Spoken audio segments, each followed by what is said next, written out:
Welcome back guys, Delta here. Today we're going to be talking about The Division Heartland. I wanted to discuss what we know about the release date, game modes, and some overall information about the game, and speculate a little bit about what we might see, as well as start a discussion with you guys about what you would like to see in the game as well. So let me know what you guys think in the comments below. I'm going to be responding to any comments I get, and we can have a chat about it. With that said, let's get right into it. So back in May, Ubisoft released a roadmap of its planned content releases coming in the near future. With this roadmap came the announcement of The Division Heartland, which was going to be a standalone game set in the Division universe, and development is to be done by Ubisoft Red Storm. Red Storm is responsible for developing most of the PvP found in The Division 1, and one of their achievements is the PvP in The Division 1.8, which the community really seemed to enjoy. I don't know the extent of their involvement in the Division 2's PvP, but most people are at the general consensus that Red Storm is the best and most consistent Ubisoft studio when it comes to PvP development. I know a lot of people are excited to see what Red Storm will be able to accomplish, but seeing as it's free to play and there's so little information regarding this game, it's been difficult. When I think back to the Division 2's announcement, I recall it going somewhat similarly, where there wasn't much discussion about the game's direction, and it seemed like the Division was pretty much at the end of its life cycle, and then out of nowhere, Ubisoft drops this massive bomb saying that the Division 2 will be releasing within a few months. I think they do this just so not to build a false sense of expectation for what the game will have to offer, just in case they will not be able to deliver the content or whatever the case may be. As a gamer and someone who cares a lot about this game and this franchise a great deal, this silence can be very frustrating. Not hearing much about the game from the developers when they used to be so vocal and involved in the player's experience with the weekly State of the Game live streams. I honestly have a very mixed feeling about the lack of developer communication. On one hand, I want to know so much about this game and what it will have to offer, but on the other hand, I know trailers take a lot of resources and time away from development, so if that's what it will cost to get the game faster, then I guess so be it. Again, it is really on the developer's shoulders, and it's totally at their discretion that when they will release news about their game when it becomes ready.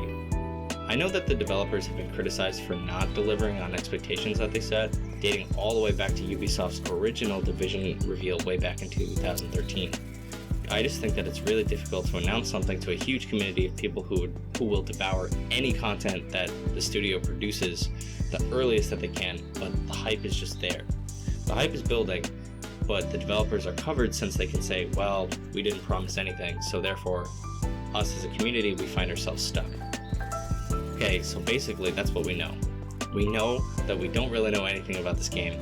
We know that there's been a closed alpha test when there's some community members that were able to test out the game and provide feedback to the developers, but not much else has surfaced in regards to that. We also know that this game will be primarily focused on PvP, something that we haven't really seen before in the Division franchise. We also know that we will be dealing with, and I quote, the strongest viral contamination the Division has ever seen. This quote comes from a Forbes article written by Paul Tassi that details some of the information about the Division Heartland and the results of the closed alpha testing.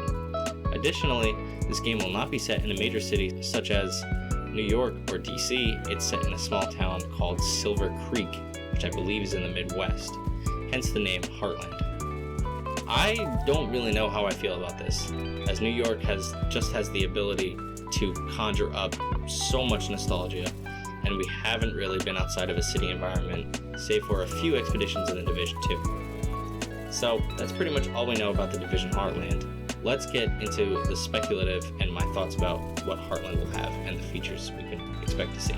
The first thing I would want to see, and I'm sure many people in the community would appreciate, is the state of the game returning. I mean, it doesn't even have to be a live stream. Bungie, the developer of Destiny and the Destiny franchise, does a really good job with their weekly news drops, as people refer to it as the TWAB, and it is a good way to communicate with the player base without much effort. State of the Game was a large production and an effective form of transmedia, but it really does wonders for the community in terms of transparency and information on the direction of the game, compared to now when it's like talking to a brick wall. I know many other community creators have expressed similar sentiments towards the recent lack of communication. The thing about Bungie is that it's just a weekly newsletter. I can't imagine that it takes a lot to make something like that. Of course, I'm not a developer, so I don't really know what goes all into it. That's just my intuition. Aside from the external sort of transmedia, actual in-game things I would like to see is the return of instant self-heals. I and many others agree that self-heals were important for the outplay mechanisms of PvP in the Division 1, and their removal has left a lot of people with mixed emotion towards the Division 2's PvP. Speaking more on that, I've heard rumors that the movement system in the Division Heartland was way more similar towards that of the Division 1. I know that the chicken dance returning will probably feed into a lot of that nostalgia, but a lot of the community members have expressed that the Division 2's movement system is lacking in that aspect. From a purely mechanical point of view, faster movement increases the skill ceiling that a player can have. Having a higher skill level and higher skill ceiling allows the players with time to invest to get better, therefore allowing that person to stay in the game longer. In a free-to-play game, that is the way developers are going to make money. People are more likely to spend money on a game that they're good at and then they could feel better than others at, and therefore more time in game leads to increased profits for the developers. From a monetary standpoint, these systems are intertwined. It's not like people who picked up the game are spending money on it already simply because the game is free.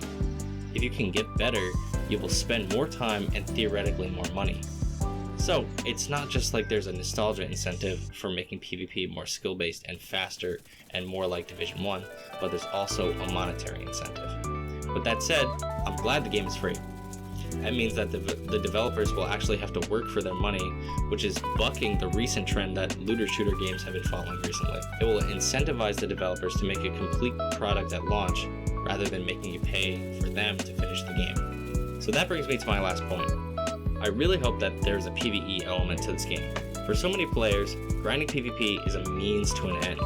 They want to get better gear so they can compete in the higher level PvP. If they do implement a gear system, I imagine it'll be similar to Destiny, where the grind comes for the specific weapons rather than the different brand sets that synergize with each other. This way it creates depth in the game and incentivizes people to interact with all portions of the game to get better at PvP and then to do better. This is a fundamental part of both prior Division games, so I really hope they implement a system such as that into the game. Well guys, that's all I have for today. If you guys have any more comments or thoughts on this game and want to discuss, leave a comment down below.